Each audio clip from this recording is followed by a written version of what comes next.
You're awesome in this place. Yes, oh God, you are awesome in this place. Hallelujah.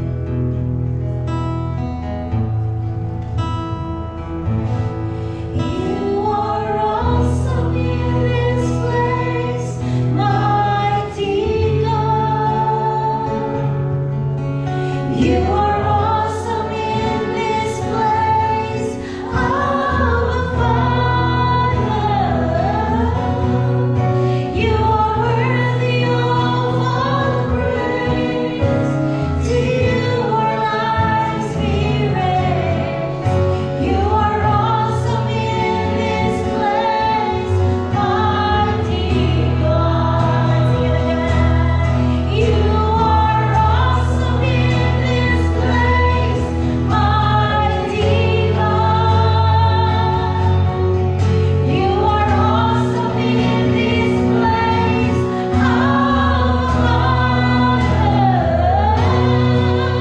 You are worthy of all praise.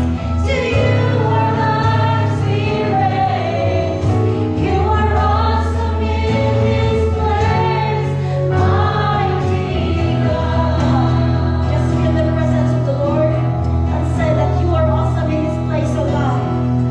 You are awesome in this place, mighty God. You are awesome in this place, Abba Father. You are worthy of all praise. To you our lives we raise. You are awesome in this place, mighty God. Indeed, Lord, you are awesome in our midst. Thank you for your presence. Thank you for being with us. Even as we hear your message, Lord, we allow our spirits to listen to you. We open our hearts, we open our minds, and speak to us. Speak to us, strengthen us, encourage us, empower us, oh God. Lord, your word is our manna, the food of our spirit and our soul. We give you glory, God, in Jesus' name. Amen. Amen. We can take our seats. Hallelujah.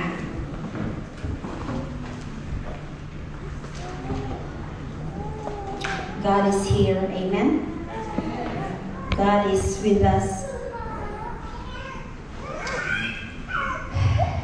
Let's open our Bible in the book of Numbers, chapter 25, verses 1 to 13. Numbers 25, verses 1 to 13. Can we all read it aloud? You can follow the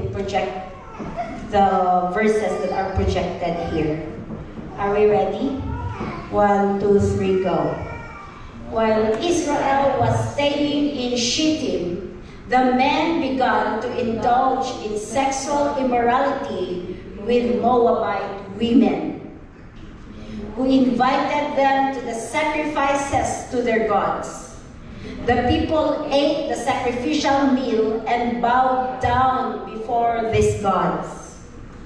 So Israel yoked themselves to the Baal of Peor, and the Lord's anger burned against them.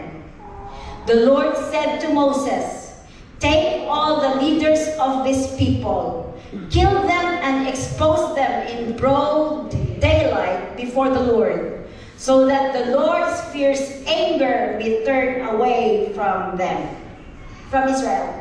So Moses said to Israel's judges, "Each of you must put to death those of your people who have yoked themselves to the Baal of Peor.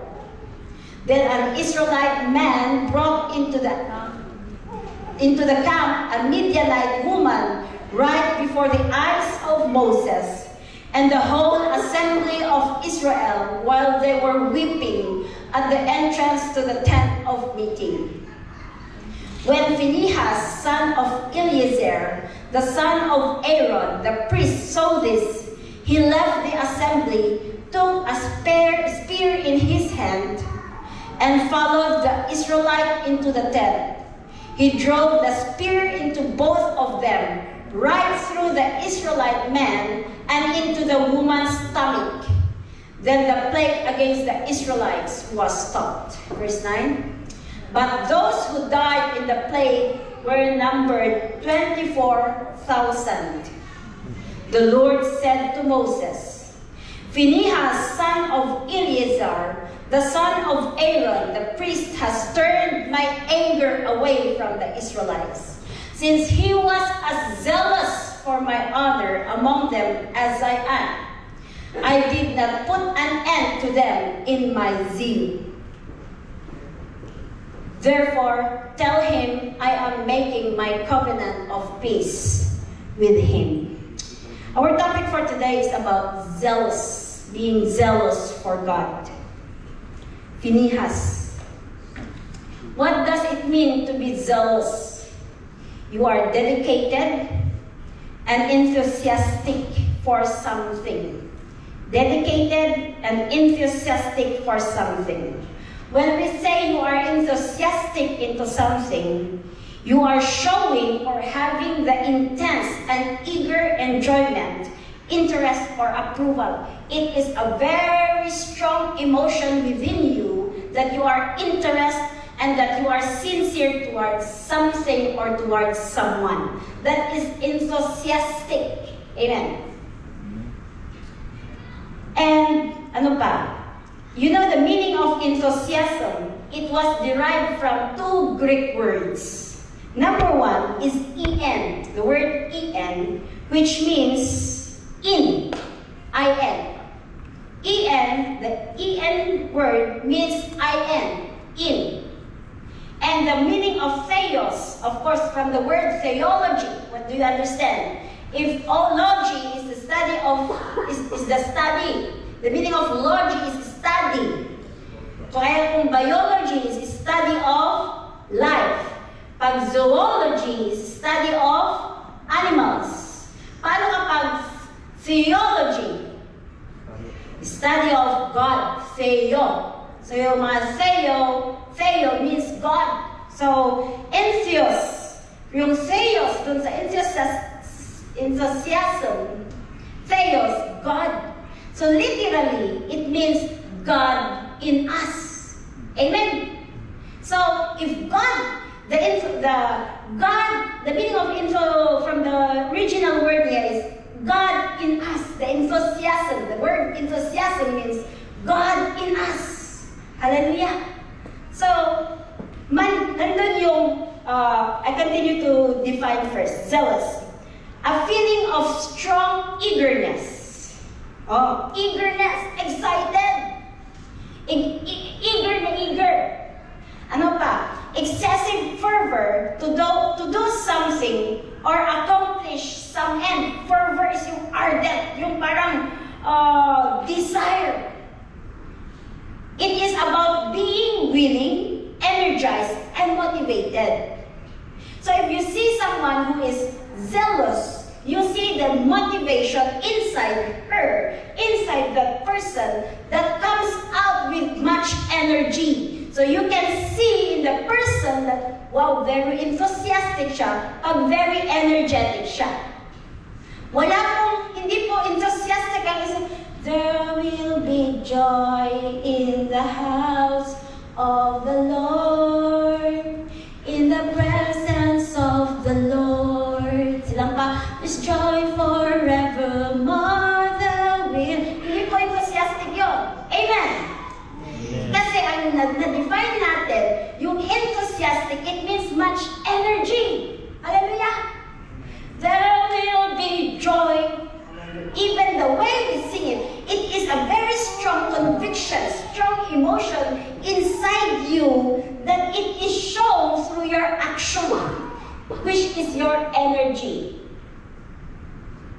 So, another word for zeal, you see these words in the Bible like fervent, eager, enthusiastically, passionate, diligent, ardent. They mean about being zealous. Zealous, amen. So, are we able to define zealous? I don't want to be talking about the jealousy for God, being zealous for God. Then we cannot define zealous, the word zealous. Alright. Now, what a true zealot be like? Paano ba yung what a true zealot? So if you're the person who is zealous, ang tawag sa'yo is zealot. Hindi zealous, i-pronounce natin maayos. Zay. Para hindi baka mamaya seloso. Zealous ka, no? Zealous. Zealot. So if you're a person who is full of zeal, you are a person who is called zealot. Zealot. So ano yung tawag sa, paano ba? Description ng mga zealot people, number one, is partisan. From the word, ano yung two parties here politically? Republican and, is it Republican? Sino yung mga mahilig magpanood-nood ng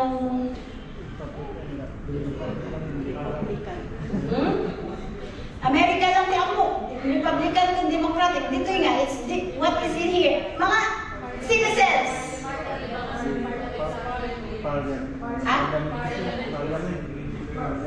Pero may so liberal and opposition. So parang dalawang party. Yung partisan, pag dalawang party, example ko na lang sa America, may Republican and may Democratic. So, it's up to you kung saan ang ipa-follow mo.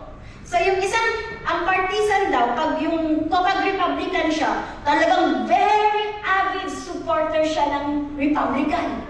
Kung ano yung sasabihin ng mga Republican, talagang yun na yung isusupport mo.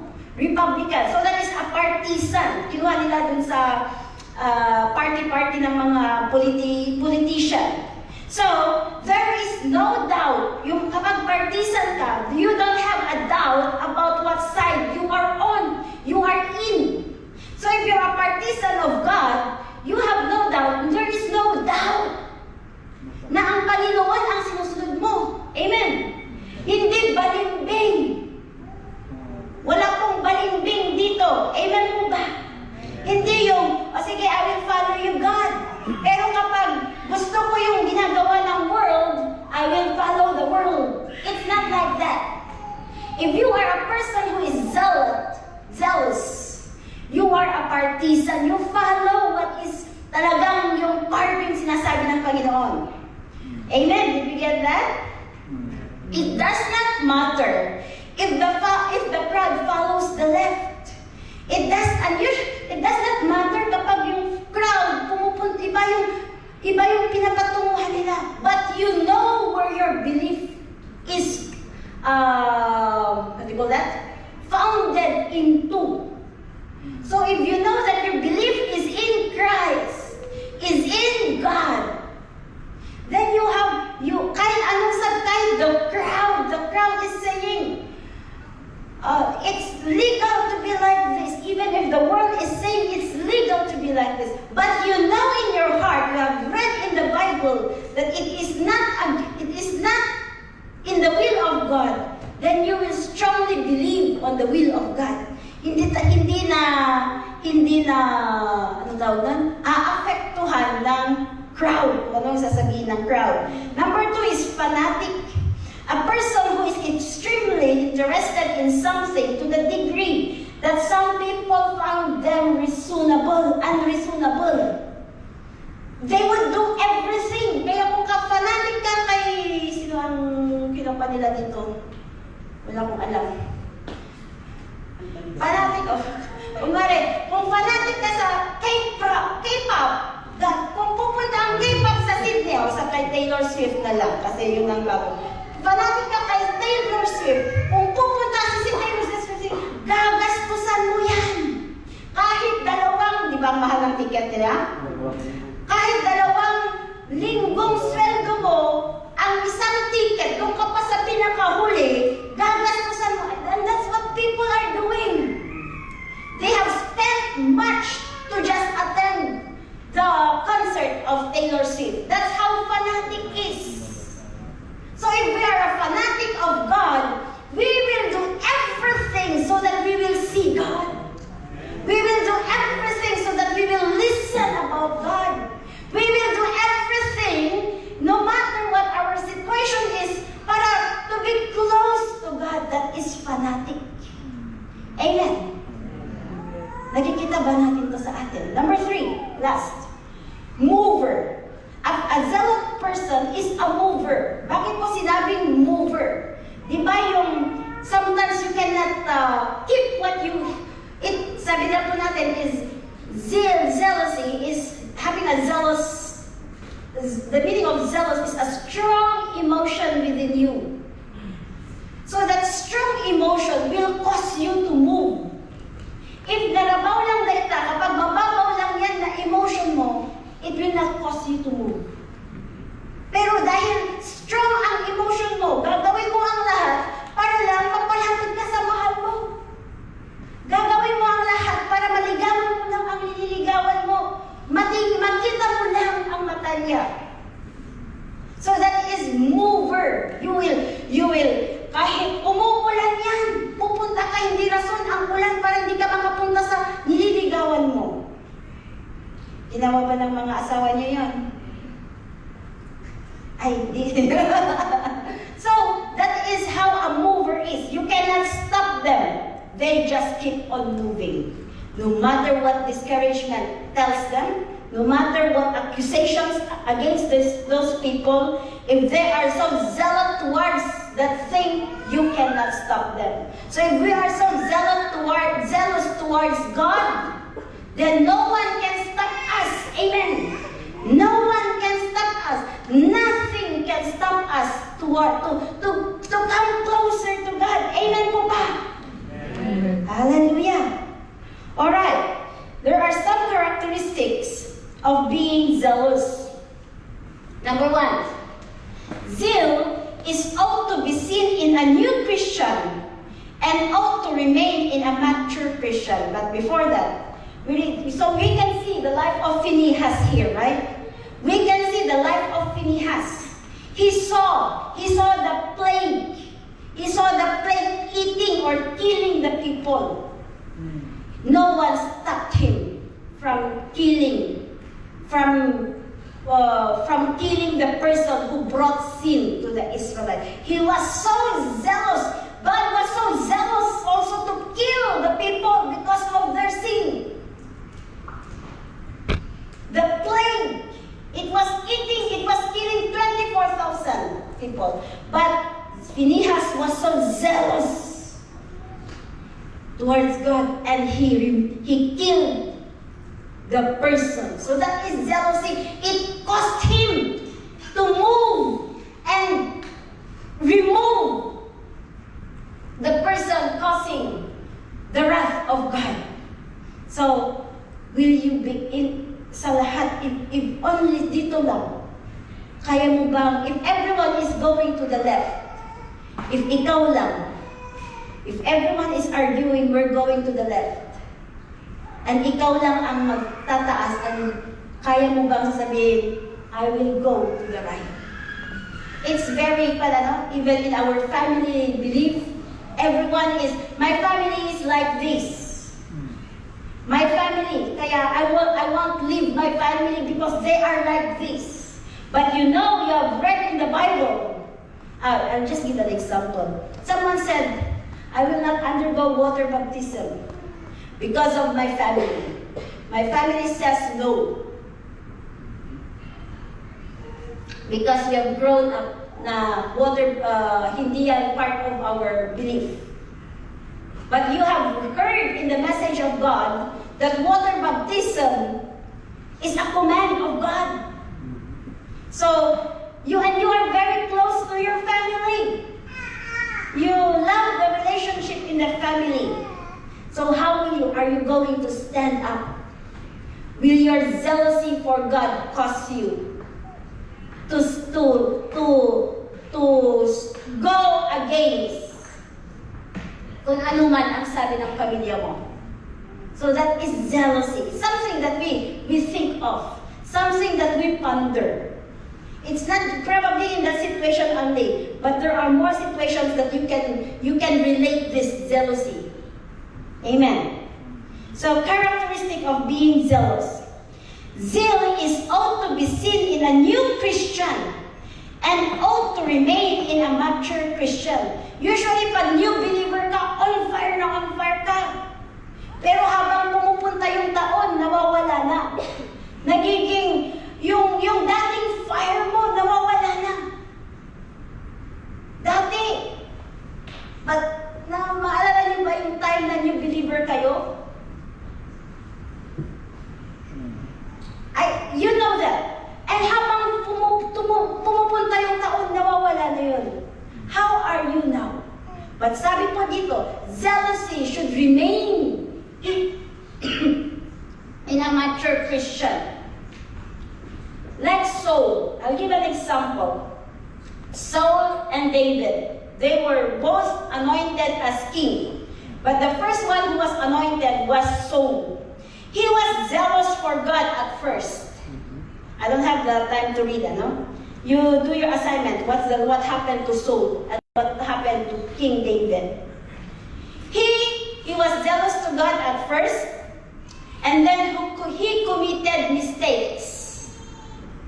He was partially disobedient na lang. He became disobedient to the prophet whom God sent to tell him what to do. He committed mistakes. You know, he ended up zealous in wanting to establish his own kingdom. He did not repent. He did not repent alone in his life as a king, as a leader. He did not repent. So he ended up, and God was angry with Saul. God was not happy with Saul. And he said, I am going to establish the kingdom of David as king. So, imbis na jealousy yung nandun kay Saul, napalitan po ng jealousy. Jealousy towards David. Because he wanted to establish his own kingdom through his son, Jonathan. Mag-best friends sina Jonathan and David. So sabi ni Saul kay Jonathan, bakit mo kakampihan yung taong yan? Hindi mo ba alam na yan ang kukuha sa kingdom na dapat para sa'yo? The kingship that is supposed to be for you? So he was wanting to kill David. Many times he wanted to kill David. But the Lord had been protecting David. So let's see the life of David. He was zealous at first. He was zealous for God at first. He committed mistakes as well. He became a murderer. He became an adulterer. And then, he didn't trust God. The third thing that he did was he trusted in his own strength. But many times, the Lord confronted him through the prophets. What did David do? He repented and continued to be zealous for God. He learned from his mistakes. Matumba man po tayo. A righteous may fall 7 times, but 7 times he rises. In a Christian life, as a Christian, it could be that there are times, may season din yan kung minsan. It could be na nararamdaman mo, wow, the presence of the Lord is overflowing. But sometimes the Lord will test us. Sometimes parang wala ang Panginoon. Will we still be zealous towards God? Sometimes parang hindi nakikinig ang Panginoon sa panalangin natin. Pray tayo ng pray, pero bakit parang walang nangyayari sa prayer request natin? Ay, wala na. Hindi na ako mahal ng Panginoon. Sige, iwan ko na siya. There is no perseverance. But when we are, as you can say that you have matured in your Christian life, if despite na hindi blessing ang nare-receive mo, you're still zealous to the Lord. You know the sweetest worship? The sweetest worship comes in when situations are not so good. And you still say, Lord, you are so good. It seems it's so hard to lift your hands, but still, Lord, you are so good. And I still decide to worship you. That's where the sweetest worship comes in. It's not when everything is okay. Amen. But jealousy, and that's where maturity comes. You have become mature. If even, sabi ko nga po, if even you don't feel like God is there, you are still standing firm. I am not saying na, wow, on fire ka. There are times na, sometimes we are just so silent. But deep inside our heart is our jealousy towards God. Amen. Amen? So that is jealousy. It should remain while we grow. Walang pabaliktad. Hindi po tayo, Benjamin, ano yung pangalan ng movie? Na pabaliktad yung buhay niya?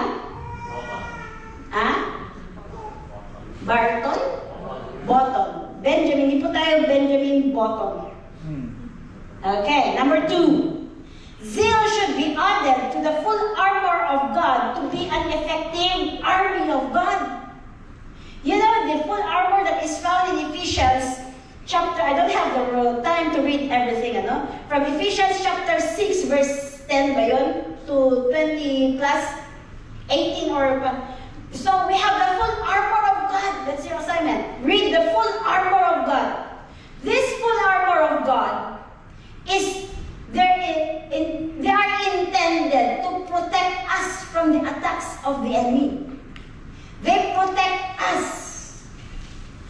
And together with prayer, as it has been added, together with prayer and worship, this prayer and worship is the weapon you use to attack the enemy. Amen po ba? So, they are like missiles. When you pray, when you pray, it's like a bomb. That you cannot see the enemy, but the bomb will be directed towards your enemy. Parang sa Iran, yung mga missiles ng Iran. Missiles ng mga Israel. So this is like, ganun po yung spiritual, yung prayer. Those are the spiritual missiles. Amen. Prayer are the spiritual missiles and bombs that defeats the enemy. Prayer and worship. Hallelujah. So we have these weapons. Amen. But our zeal, especially for evangelism, is our weapon to advance or further the kingdom of God. Kapag gusto mo mag-conquer ng like what China is doing, they want to expand their kingdom. I don't know if they're dreaming for an empire.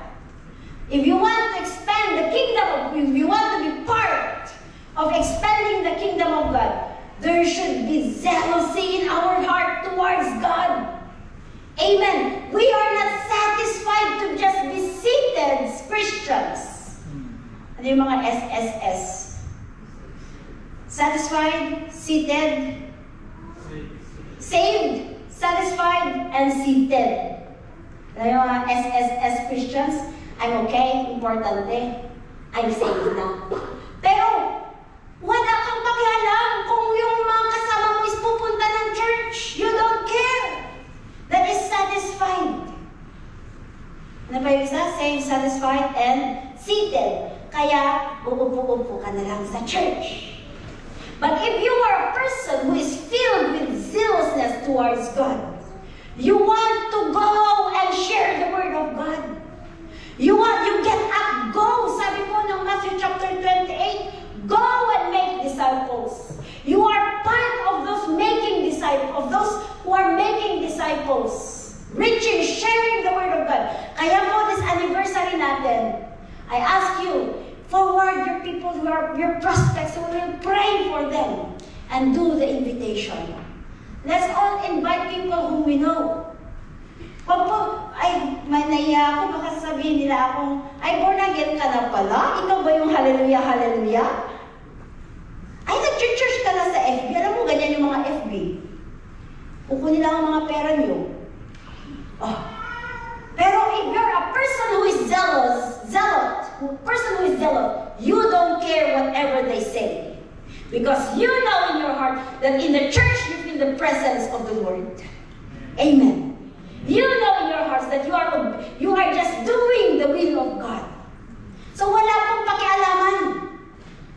Ay, kailangan nakadress, kailangan pan. Doesn't matter. Even if people keep on talking. Maybe sometimes, nag-Kristiyano ka pala, pero bakit ganyan ka? Probably totoo. Di naman tayo perfecto, di po ba? But it doesn't bother you. Because we are still a work in progress. Amen. We are still a work in progress. You are not yet perfect. You are a liar if you say that you are perfect. I am a liar if I say that I am perfect. I still have lots of weaknesses that I can count. Minsan pa nga hindi ko nakikita eh. Pero it doesn't matter. As long we are zealous for the Lord. Amen po ba? Amen. So, yung sabi niya po sa Isaiah chapter 59, let's read Isaiah chapter 59 verse 15 to 17. Isaiah chapter 59 verse 15 to 17. Okay, let's read. Truth is nowhere to be found, and whoever shuns evil becomes a prey. Nagiging totoo na po ito ngayon. The Lord looked and was displeased that there was no justice. It's getting corrupted. He saw that there was no one. He was appalled that there was no one to intervene. So his own arm achieved salvation for him, and his own righteousness sustained him. He put on righteousness as his breastplate, and the helmet of salvation on his head. He put on the garments of vengeance and wrapped himself in a zeal as in a cloak. So Jesus became our righteousness. He became, because he cannot find no one anymore who is righteous here on earth. So he became the righteousness of men. Amen. Jesus became our righteousness. Because why does he need to come down? Like what Brother Sidney said, he needs to come down. Why does he need to come down? Because of his zealousness towards your salvation. His zealousness, you know the mantle? Parang nakita ko yung damit ni Sister Eunice, sabi ko, yun ang mantle. Yung cloak, nagsusurround sa'yo sa buong mukan mo. Yun ang mantle. Parang yung cloak, it surrounds you. So it's better if we surround ourselves with jealousy towards God, with people who are zealous towards God. Amen po ba? Amen. If you surround yourself with people who are so negative, anong nangyayari? Nagiging hopeless ka na rin. Nagiging, ay, kung tinang sweldo natin, di mo na mamalayan yung bunganga mo. Oo nga no, pagod na ako. Pero if you surround yourself with people who are so zealous, who are so passionate towards God, you won't realize you are becoming passionate towards God yourself. So be wise. Amen po ba? Amen. Let us be wise. So, yung zealousness should be added to our full armor of God to be an effective army of God. Ano ba ang ginagawa po natin as an army? We advance the kingdom of God. Are you part of God's army? Asan yung mga zealous na pag... Di ba yung zealous is with energy? Are you part of God's army? Amen. Ganyan. Pati the way we talk, the way we act,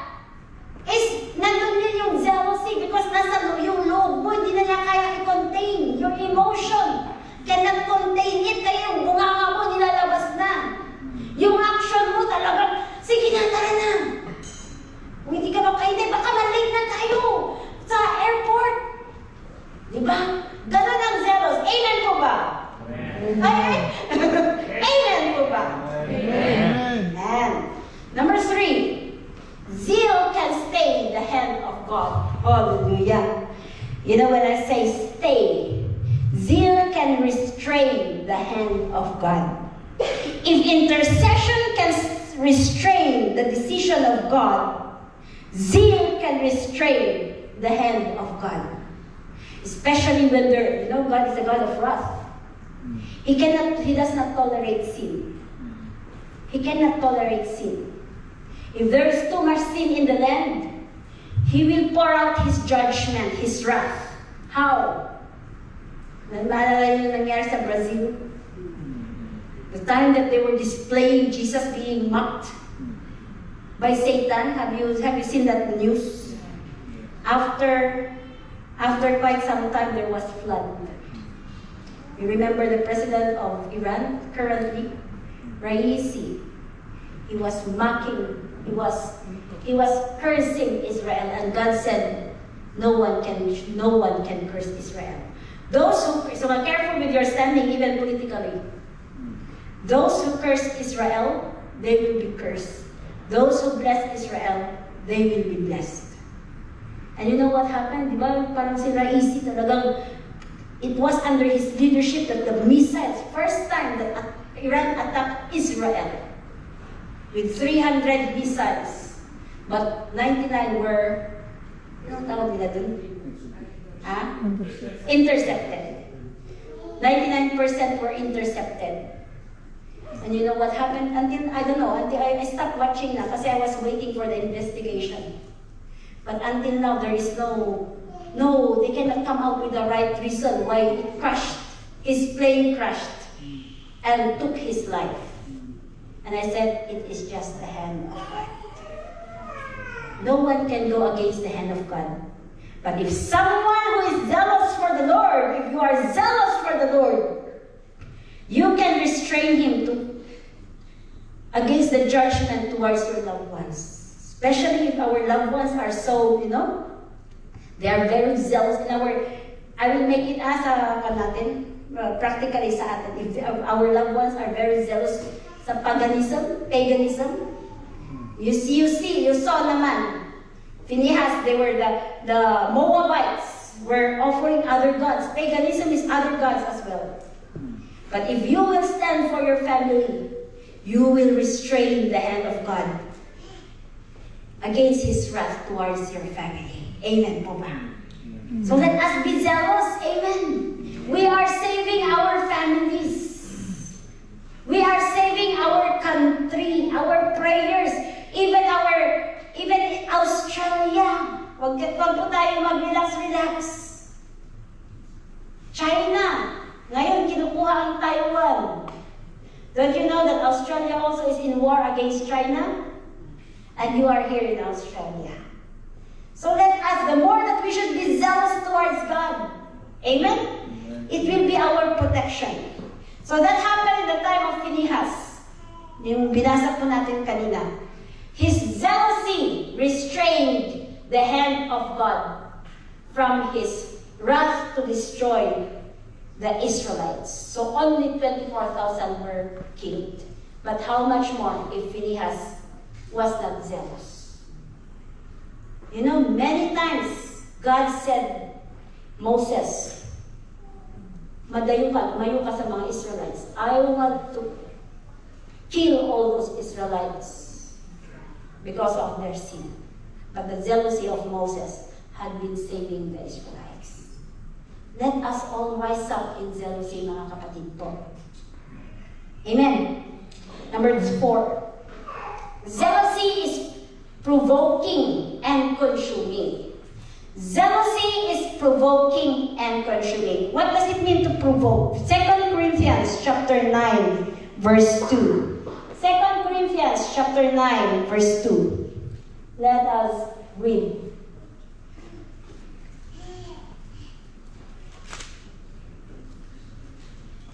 Okay, let's read. For I know your eagerness to help, and I have been boasting about it to the Macedonians, telling them that since last year you in Achaia were ready to give, and your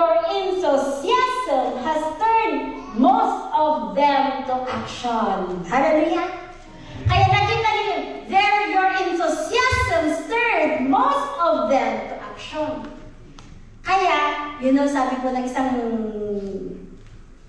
tao, great known man, I would rather have 10 people who are enthusiastic rather than 300 who are just like participants.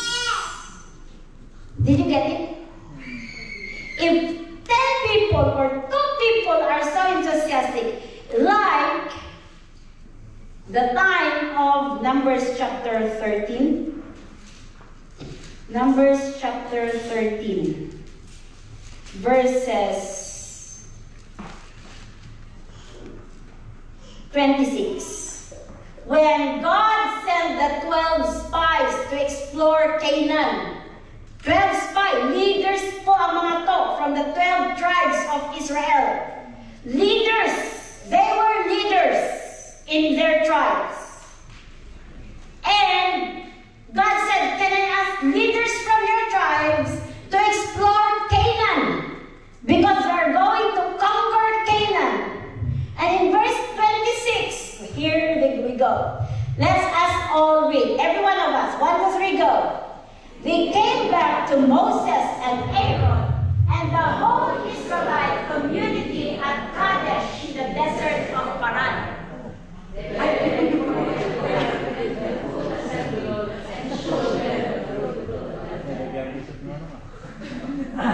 Verse 27. Sabi mo, bakit familiar yung Paran?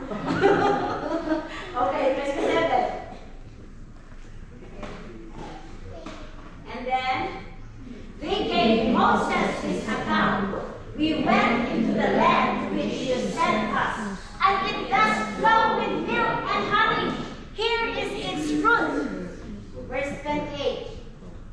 But the people who live there are powerful, and the cities are fortified and very large. We even saw the descendants of Anak there. You know the descendants of Anak, the big people, na nakakatakot. Kaya siguro kaya niyang buhatin ang lima sa isang kamay lang. Ito no. Verse 29.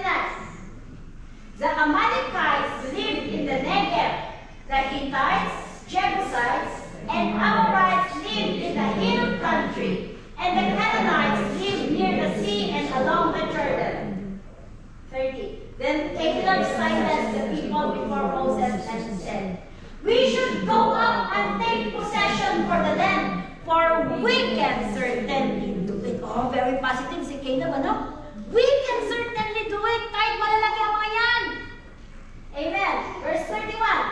So, but the men who had gone up with him said, we cannot attack those people. They are stronger than we are. Verse 32. And they spread among the Israelites a bad report about the land they had explored.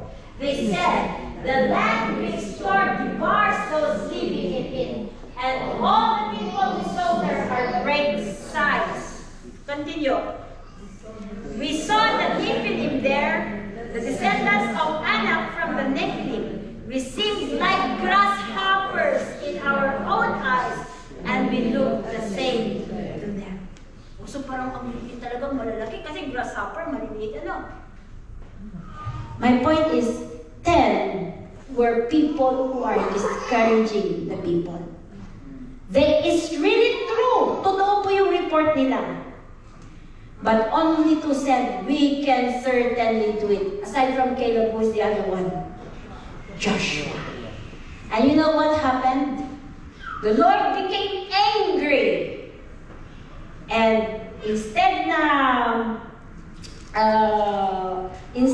punta na silang i-conquer yung Canaan, bumalik sila hanggat namatay lahat yung mga first census, yung mga 20 years old and above na lumabas from Egypt, except Caleb and Joshua. So let us not be a negative person. Amen po ba? With our faith towards God, paano na ang visa kung wala? Maraming Pilipino na papauwi na, maraming nare-refuse na daw ang visa. Hindi na, wala na, hopeless na ako. May nararamdaman akong sakit. Hopeless na case na ako. Lagi na lang wala na akong hope when it comes to relationship. I'm always broken-hearted when I go into a relationship.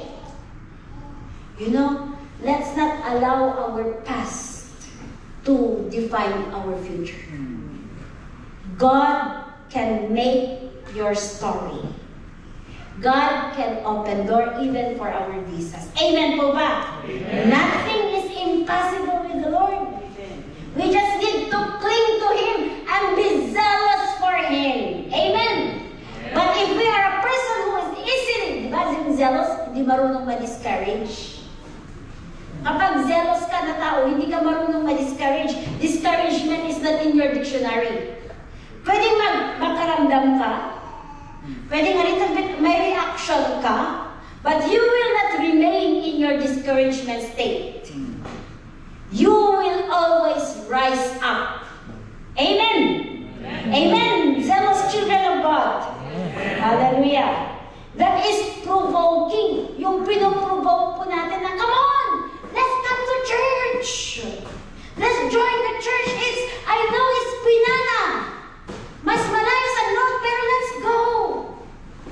Amen. Come on, let's be. Are you provoking someone to come? Or you're just a silencer participant? I mean, you're just a silent participant over there. Let's provoke people to come. For our anniversary, let's provoke them to come. Amen po ba? Amen. Amen. Amen. The Lord will do great things. The Lord will do great things. We just need to keep provoking one another. Our church should not be a place to compare and be jealous with one another. But church should be a place to provoke one another with our zealousness towards our God. Amen! Amen. Nothing great will ever be achieved without enthusiasm. Even mga music ministry.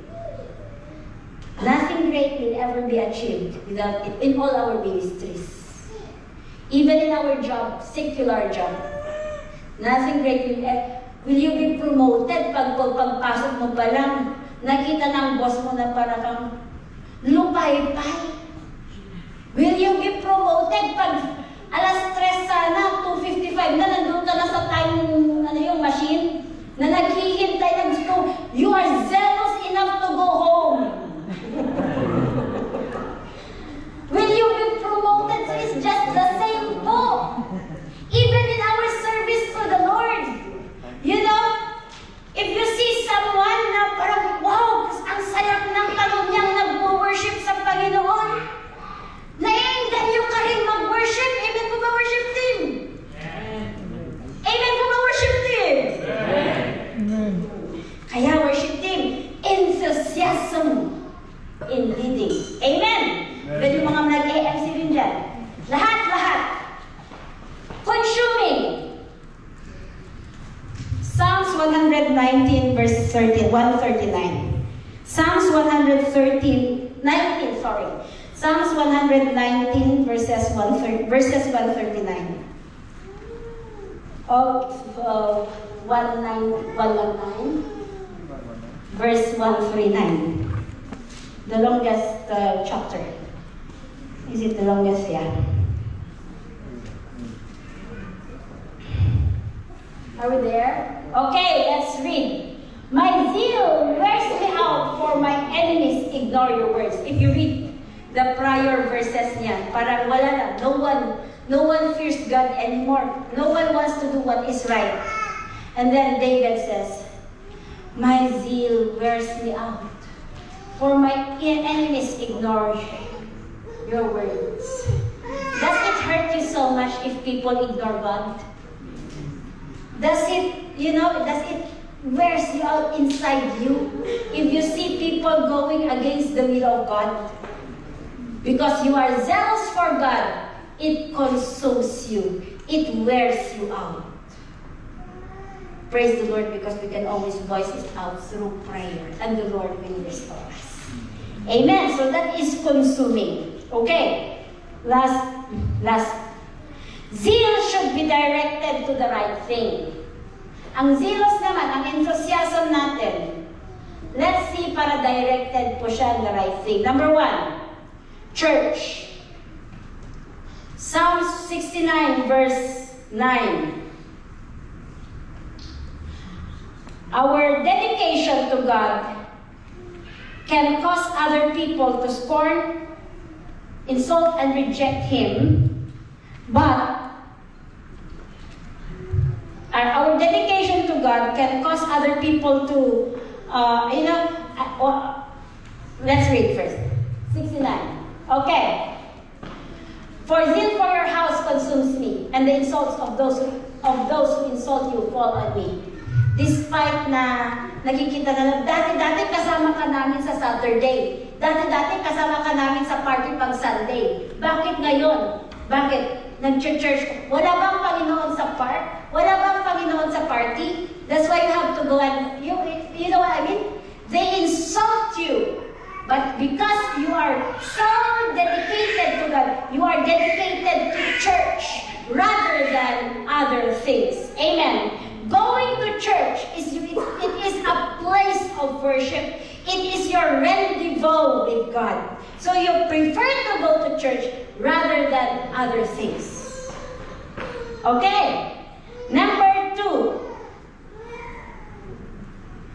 The kingdom of God.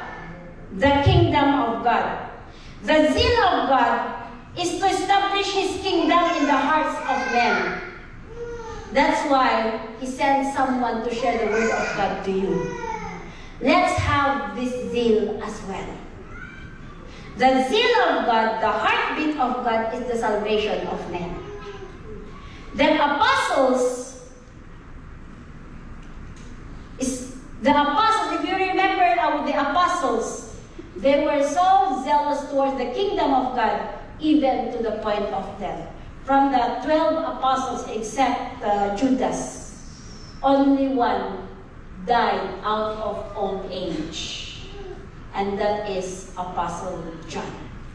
The other apostles, they were all became martyrs, and their zealousy towards the kingdom of God cost them towards the lost souls. Ano, paano yan? Pag zealous ako towards the lost souls, hindi ba ka maging martyr ako? Baka takot ka na maging zealous? Don't worry. God knows what He is doing. God will strengthen us. Amen. Let us be zealous in advancing the kingdom of God. Amen. Number 3. For the care of others. Colossians chapter 4, verse 12 to 13. Let us be zealous or enthusiastic for the care of others. Colossians chapter 4, verse 12 to 13. Okay, let's read. Epaphras, who is one of you and a servant of Christ Jesus, sends greetings. He is always wrestling in prayer for you, that you may stand firm in all the will of God, mature and fully assured. Verse 13. I vouch for him that he is working hard for you and for those at Laodicea and Hierapolis. Hallelujah. Ang brother Alan, there's another Alan, the mechanic, came to, kaya nabuhay ulit si Favor. Came to repair Favor last night. And he was sharing about his aunt who has a heart of gold. Her aunt is not rich daw. But every time na marami daw siyang natulungan, everyone loves her because of yung heart niya to help. Sabi niya, she is not rich, but she was able to help others. So sabi ko, will we be remembered also, for caring about others? Nowadays, you know what is not given to others na? Na dati meron sa atin, your time to listen to others. Nawawala na po yun. Probably we cannot give money, but our time to listen, if we just do that, if we just have listening ears towards others, that's a great thing already. So, that is being zealous towards the care of others. Listening. Someone messaged me, I'm so down and I can only open up to you. I have no one to open up here. And only you. Ipagkakait pa rin ba natin yung oras na yun? Let us care others through giving our time. I'm telling you, it is what we need nowadays. Do not trust their happy faces, always. Especially if they're not in the Word. There is something inside. So if try to go deeper, try to talk to them. Did you ever say, kailan kayo, ba sinadya ba kayong taong nagpakumusta ka? Huwag yung mangutang nagpakumusta ko. Yung magpakumusta ka? Have you tried that? Diba? When was the last time you did that? You saw her post in Facebook that she's posting something na may meaning. But, huwag yung reason para may malaman mo lang na i-chismis. But for a reason to listen, she might be or he might be waiting for someone to listen to him or her. You know, we can always care for others when we listen to them. Amen? So give time. Let's develop na yung time to listen. Amen? To say, how are you, Brother Brian? How are you, Brother Joe? Sana, ganun, may time na mag-ganun tayo. Amen? Amen. Number 4, spiritual gifts. 1 Corinthians chapter 14. Desire, be zealous for spiritual gifts. Be enthusiastic to have spiritual gifts. Sabi niya po dito, 1 Corinthians chapter 14, verse 1. Let's read. Follow the way of love and eagerly desire gifts of the Spirit, especially prophecy. So, hindi po natin, wala akong alam na gift. Hindi po. The Word of God is encouraging us to desire to have spiritual gifts. Amen. Especially the gift of prophecy. So, desire. Let's have the eagerness. Lord, ang hiningi ko po is discernment spirit. The gift of discernment. Yun ang hinihingi ko. Let's have that eagerness. Amen. Number 5. Good works. Titus chapter 2, verse 14. Let us be enthusiastic towards good works. Let's read. Last 2 na yun. Let's read. Who gave himself for us to redeem us from all wickedness and to purify us for himself, a people that are his very own. So it was Jesus, God, who gave Jesus to redeem us. He was so eager to do good works to us. And then sabi niya dito, eager to do what is good. Let us be eager to do what is good. Amen. Amen. Amen. Lastly, zealousy towards prayer. James chapter 15, verse 16 to 17. James chapter 5, verse 16 to 17. Let's read. Therefore, confess your sins to one another and pray for each other so you may be healed. The prayer of a righteous person is powerful and effective. Meron yung sabi, the prayer of a fervent prayer. Ito yung other version. A fervent prayer availeth much. A fervent, di ba sabi po natin yung it defines jealousy. A fervent prayer that is done fervently availeth much. So let us be zealous in our prayer. Let's join prayer meetings. Let's join, yung itong ginagawa natin na prayer and fasting. Let us join. Amen po ba? Even in your individual prayers, let us be zealous. Last verse. Conclusion. Romans chapter 12, verse 11. Okay, sige na. Magbasa na tayong lahat. 1, 2, 3, go! Never lie in sin, but keep your spiritual purpose araw tayong mag-lack ng isa. Never be lacking. Yung ibang version, never be lazy in showing such devotion. Be on fire with the Spirit. Serve the Lord. Oh, kaya pag nagiging lazy po tayo, nagiging lack na tayo. We are lacking in zeal. Let us not lack in zeal. Sabihin mo sa katabi mo, praise the Lord for your life. The zealot. You're a zealot. Be zealous for the Lord. Sabihin mo na, be zealous for the Lord. Amen. Kaya mamayang anniversary, pag anniversary po natin, may practice, may mga sacrifice, decoration, the task that has been announced, given to us. Let us be zealous in accomplishing our task. Let us be zealous in inviting. Amen. Kahit yung i-invite nyo po is yung Sunday. Sunday. Opo. If they want to come on Saturday, why not? Pero kapag on Sunday, pag isa lang ang kaya nilang i-commit, send them or invite them on Sundays. Let's be zealous. Amen po ba? Amen. Amen po ba? Amen. Yay! Hallelujah. To God be the glory.